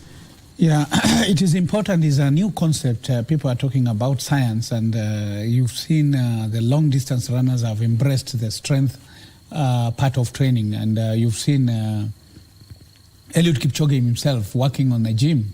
What they are doing there is not just to build the muscle, but to tone the muscle, so that when you are in competition, it's easier to protect the muscles, to give you strength when you are running, because you need each and every component in your training to support you when you are running. So strength is very important, and those people who are not using the weight training to build their strength, they are running late, because that is a new concept which is coming in, and the long and middle distance runners are also doing the strength work.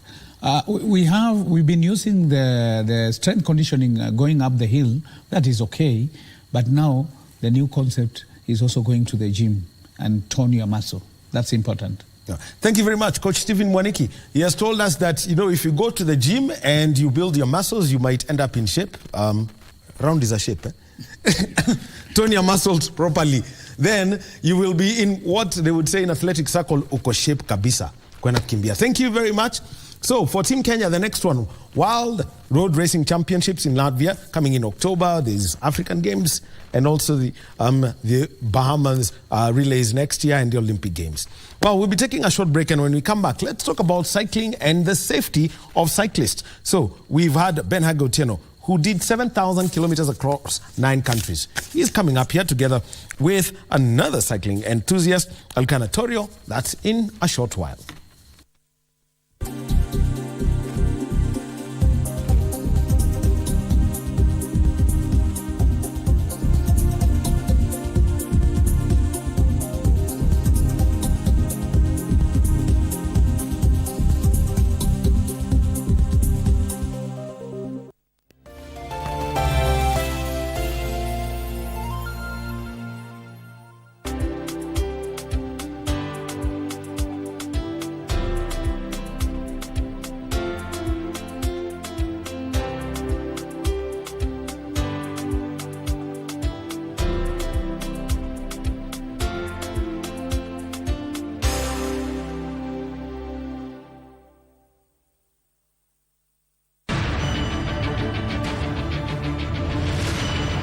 쓸데없는 걸 물어요. 고일인인가 하는 그 여자가 우리 일에 말려드는 게 싫다는 얘기잖아요. 김캐스가 같더라.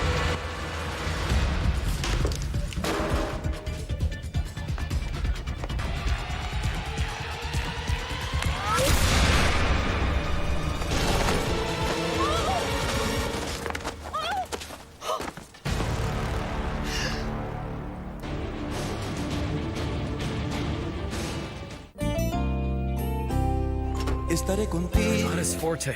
No quiero enterarme que me hace. Vijana chapakazi wenye nguvu za ziada. My youth, uko na talent ya kusing, spoken word, kucompose jingles ama any other unexploited artistic talent. Gava through Ministry of Information, Communication and the Digital Economy na KBC sasa wamekama up na project ya kupromote usanii called Studio Mashinani. Hizi ni studios ziko grassroots and they are fitted with high quality state-of-the-art equipment where you can produce quality audio and video music content for free. What's more, wanaoffer mentorship na talanta yako itakuwa promoted on KBC Channel 1 TV, Y254 na radio stations za KBC. Tembelea Studio Mashinani huko Comarox, Langata, Sauti House Mombasa, Kirwara huko Gatanga, Kitui next to Manyanyoni Chiefs Camp na Kisumu City wako hapo KBC station. Usilalie talent. This is your chance to commercialize and popularize your talent through Studio Mashinani. Live from Broadcasting House, Nairobi, Kenya. This is KBC English Service. Welcome to Beat Time Show, the very best of the 80s and 90s. Me, John Korani, JK. Timeless music hits across the decades. This is the place to be after you've had a tough day. Here we celebrate love and life.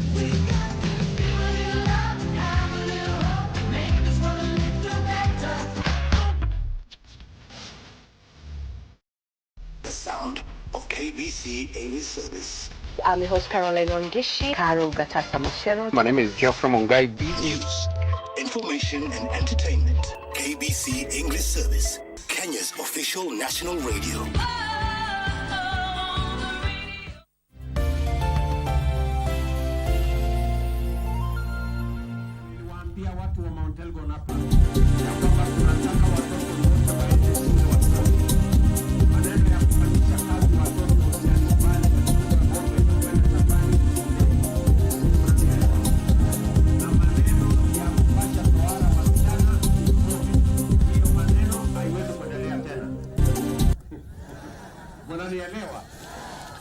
Welcome back to Sports Check on this Monday morning. It's the last Monday of August 2023.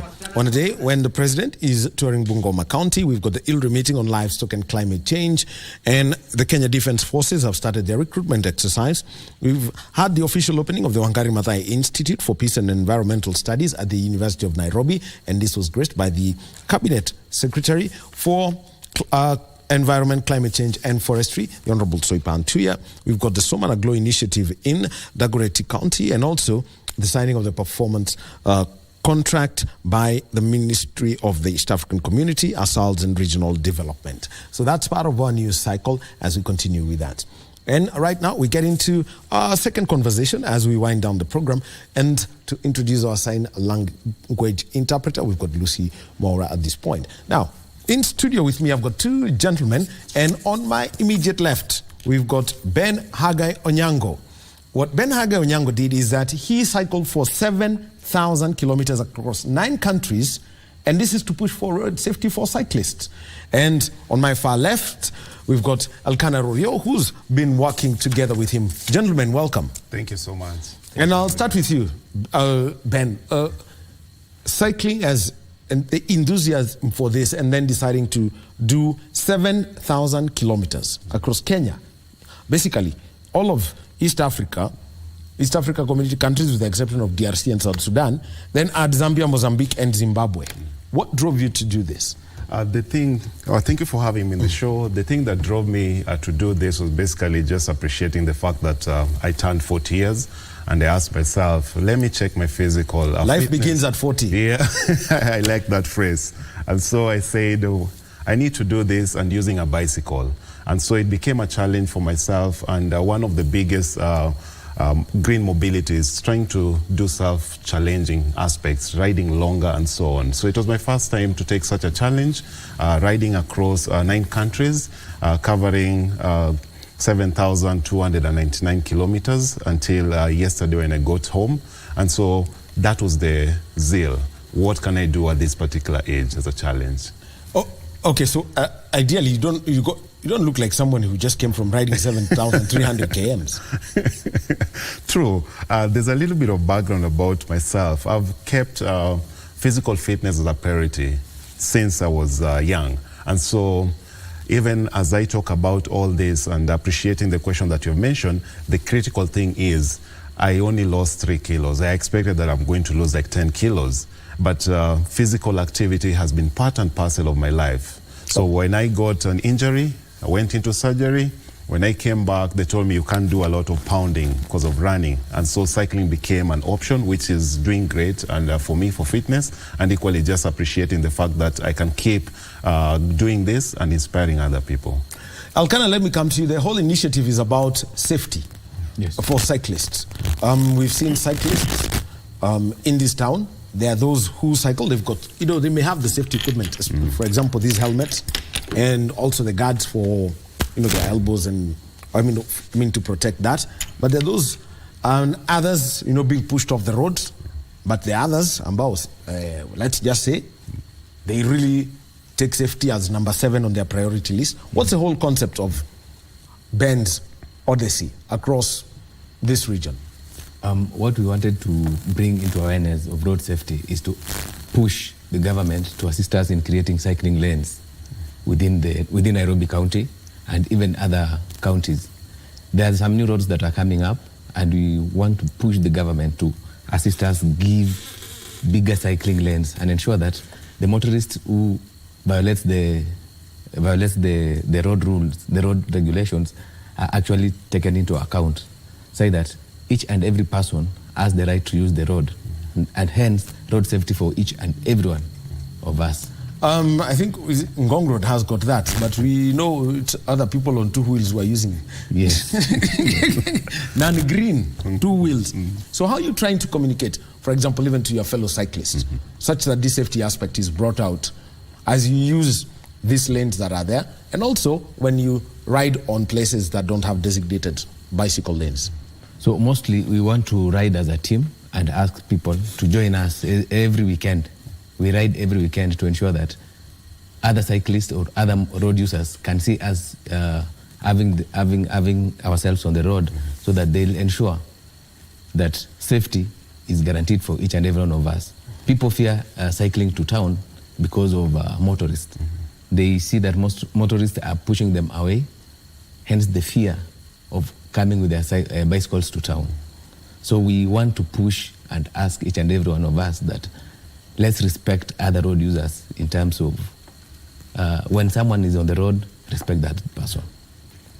Ben, yes. I grew up in an era when bicycles were licensed by local authorities. Yeah. So that means they must have had a front light.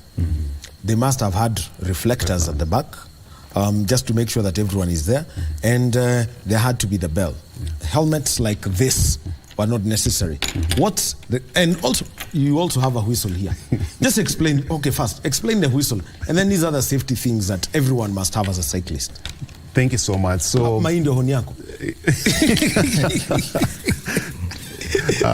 true. So, safety starts from the bike to the person.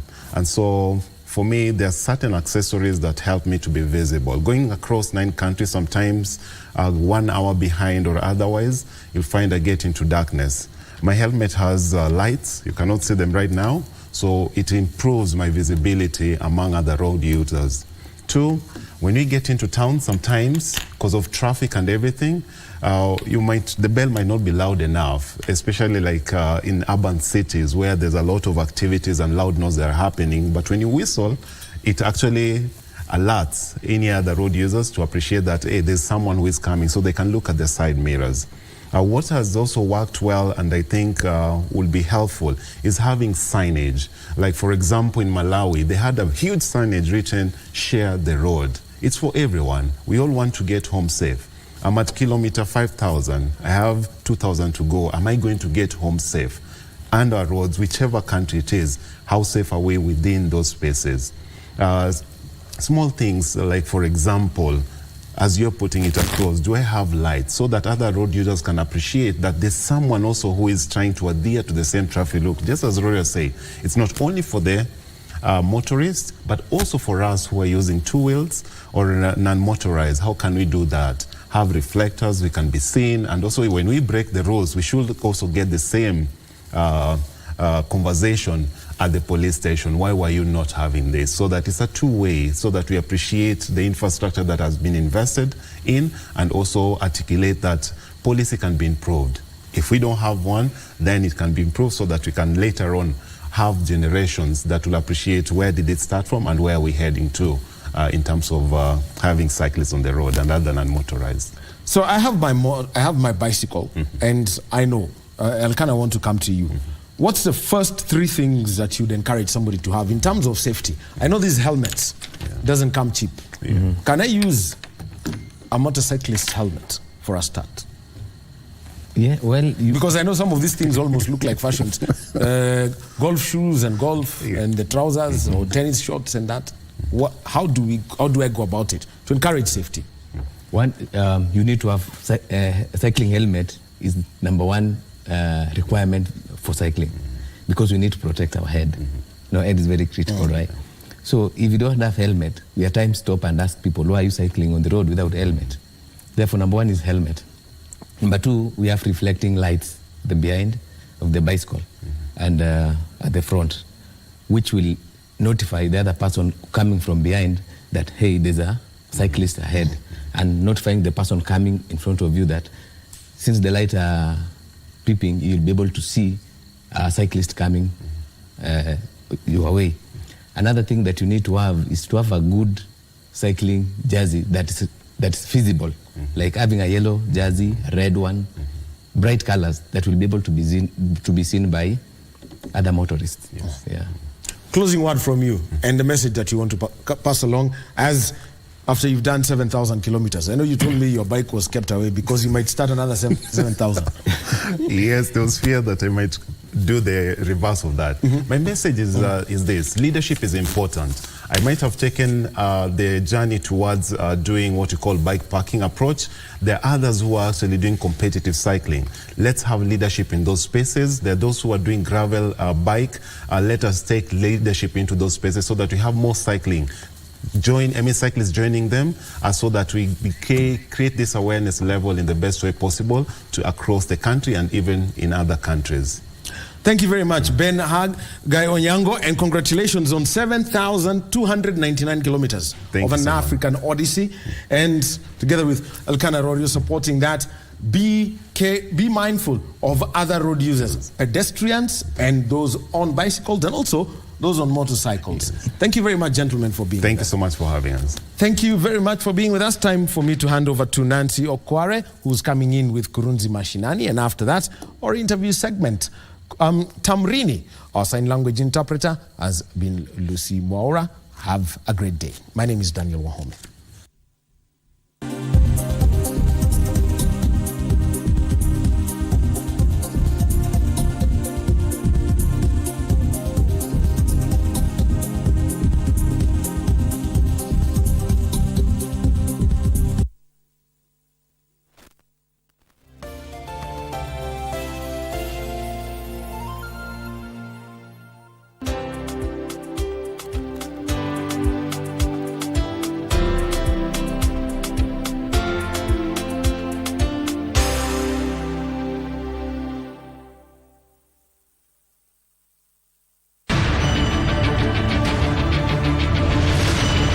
왜 쓸데없는 걸 물어요?